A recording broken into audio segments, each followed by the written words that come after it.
Keeping that pace.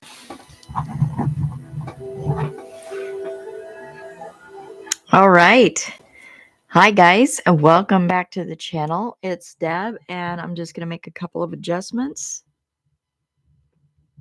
Hopefully you can hear me. Am I turning it up or down? Hmm. All right. How's that? Hmm.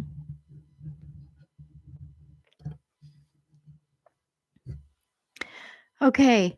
So tonight we are doing a little bit of a cover reveal and a reading, and then I will be announcing the winner of the 2024 book review challenge. And I'm really excited to do this year because I've been working on a book and I'm still working on it, but this book is a dark fantasy. It's more of a high fantasy than what I usually write, but it's called The Witch of Winter. And here is my uh, potential book review draft. And this will be book 1 of the Nematon sagas. So, to just bust right in with the reading, I'm going to try to get through this kind of quickly so that we can get on to our New Year's Eve drawing. So, this excerpt comes from the introduction to the first book, which is The Witch of Winter.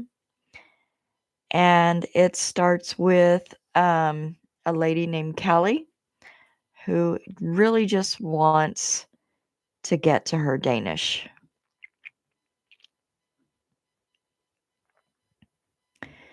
She was done with it all.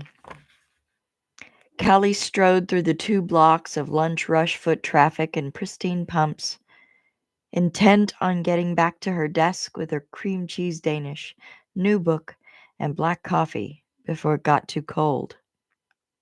Passing swiftly through the throng, bleh, her own breath adding to the great clouds of steam rising in the stinging morning air, she paid no mind to the multicolored lights or the red and green painting on the shop windows as she passed, all screaming their Black Friday promises of thrift and well being. Nor would she be attending any of the sales Friday morning. After her solo dinner at her apartment, she would pass out on turkey and wine and do her level best to read and sleep through the next day. Nice and quiet. Better still if I never have to deal with this world again. Death would be preferable. She glanced at the spine of Avalonia, the rise of the Apple Isle, anxious to crack the cover. I wish magic was real. I'll build myself a forest to hide in. She blinked to keep her imagination in check. No sense imagining that kind of Pollyanna bullshit now that she was grown and knew full well the difference between fiction and reality. As she shouldered through the glass street level door, she caught her shoulder on the wreath. A holly prickle stuck her, making her wince and clench her jaw. She took the stairs up to the third floor offices, brushing her elbow along the rail just for safety's sake, taking no more notice of the polished oak or marble wall than she had of the shop windows and lights. Back at her desk, she balanced the book in Danish on the stack of paper beside her monitor, took the lid off her coffee, slipped her feet out of her pumps, and cursed silently. Shitty city. I'd give anything never to have to wear heels again. She gave a start when a heavy manila envelope smacked down on her desk. There were ripples in her coffee. She looked up to glare at the delivery person, only to be halted by the depth and complexity of his hazel eyes. She glared anyway and hoped he didn't notice the double take. Had he followed her in? Anything? He said as if he'd heard her thinking.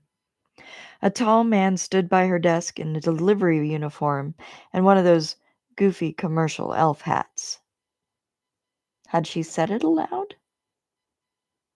I'm sorry? You said you wished magic was real and that you'd give anything never to have to wear those shoes again. Did you mean it? Now she really glared at him. I wasn't talking to you, perv. What is this shit? Callie waved her Danish in the direction of the envelope. No sense sugarcoating things. It's the contract. You ordered services, and these are the terms. You should know this particular solution is a bit pricey, but if you made your order at any other time, the arrangement would have been completely impossible. As it happens, we've just had a position come open. You wouldn't, you shouldn't talk to people that way, especially at work. It's bad for business. Just call after you sign it. You have until midnight. He turned to go out the door she'd just come in. Hey, wait! I didn't order anything, she called. He just gave her a wicked grin and went out.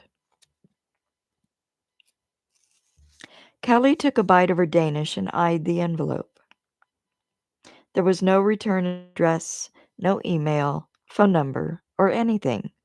The only word on the envelope was Caligula, her actual name. It was written in a fancy script with a flourish underneath. Crazy crackhead was probably trying to scam her for drug money. She drew the envelope. Nope. She threw the envelope onto the to-be-filed stack and took another bite of Danish. Still, he hadn't really looked like a crackhead. Maybe he was a dealer. Or, the linchpin. Definitely not anything as simple as a street dealer. He was at least some upper echelon dealer. Or maybe he was something else entirely. She set the Danish on her desk and licked the bits of glaze from her fingers as she turned to resume her work on her computer. In moments, she found her eyes drawn back to the envelope. She heaved a deep sigh and pulled her hands into tight fists. She wasn't going to be led down some weird hippie trail. She turned away with intent this time. No way she was going to fall for this craziness. There was no kingpin who was interested in her enough to learn her name, not to mention looking her up to see where she'd be working or how they might even find out when exactly she would be back at her desk with her Danish. She was sure that nobody of importance would be interested in her. She lived a solidly boring life. Up, work, TV, bed, up, work, again. Meals in between. Boring. She was staring at the envelope again. She hadn't even noticed herself turning around to look again. The thing seemed to call her. Why? What was it all for? Why her? Something wriggled at the back of her brain. A tiny, uncomfortably squirmy thought that wouldn't lie still. Had the package grown thicker since she'd looked at it last? Whatever the reason or means by which it came here, the contents of this envelope were meant for her. There was only one way to find out the answers to any of these questions. Without giving herself time to talk herself out of it, Callie reached for the envelope and the letter opener in the same movement. She had the envelope open and her left hand inside it before she could even see in it, and the instant she stuck her hand in, a sharp, burning pain exploded up her arm from her middle finger. Clenching her teeth, she grabbed the contents of the envelope and yanked them out onto the blotter on her desk. What lay before her was a fairly hefty document tied with a ribbon, a red ribbon, topped with a rose, a white rose, and a fountain pen. It was the rose thorn that had jabbed her finger, and a few droplets of blood dotted the front page of the document. Fire flashed up her neck from somewhere in her belly. What the hell? Her heart raced. What lay before her on the desk didn't make any logical sense. It looked like something out of a movie, but it felt like something raw, something real, something dangerous. She wasn't just uncomfortable anymore. She wiped at the blood on the paper, even as she stuck her injured finger in her mouth. She looked around, suddenly conscious of how she would look sitting there with her finger in her mouth, and grabbed a tissue. This she wrapped around her finger as she continued to take in the contents of the envelope. With her uninjured hand, she untied the ribbon with a pull. She set aside the rose and looked at the fountain pen. It was made mainly of intricately spun colored glass in red, green, and white, with a silver nib. She'd seen similar available online, but never with this kind of artistry. There was no inkwell. She looked at the first page of the stack, while the stack one moment appeared thicker and the next appeared thinner. The writing on the first page was clear. On this, the blank day of blank in the year blank CE, the signer Calendula Clark agrees to the terms of this contract in full with the full knowledge that all terms are binding and shall remain valid and binding until the end of time itself. Below that was a signature line.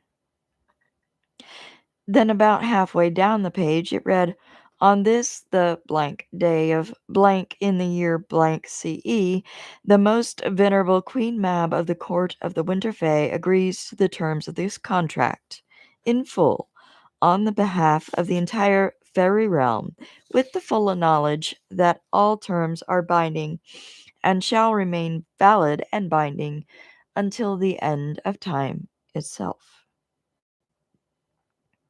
Below this as well was a signature line. So, that is the very beginning of The Witch of Winter.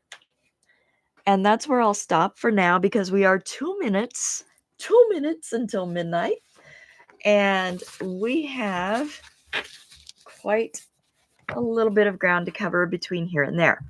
So, as you know,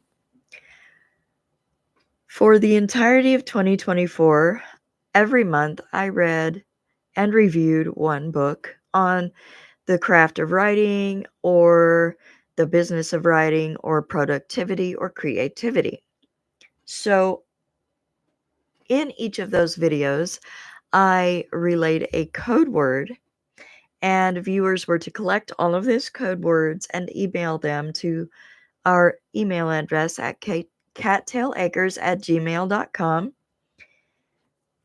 And tonight is the night that we announce the winner. Now, as we had only one entrant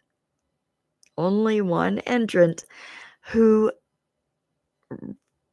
faithfully relayed every code word for the entire 12 months,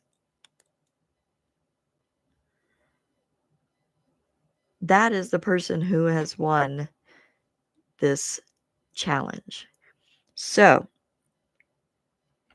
on the mark of midnight, which we shall start counting down now. All right, let's see here. 3, 2, 1. Woo! Our winner for the 2024 book review challenge video is Kimberly Williams. And Kim, I will be getting you these books as soon as humanly possible. And to everybody watching and anybody who sees this later, Happy New Year. Welcome 2025. May it be happy and prosperous for all of you. Until next time, y'all be safe, be well, and we'll see you.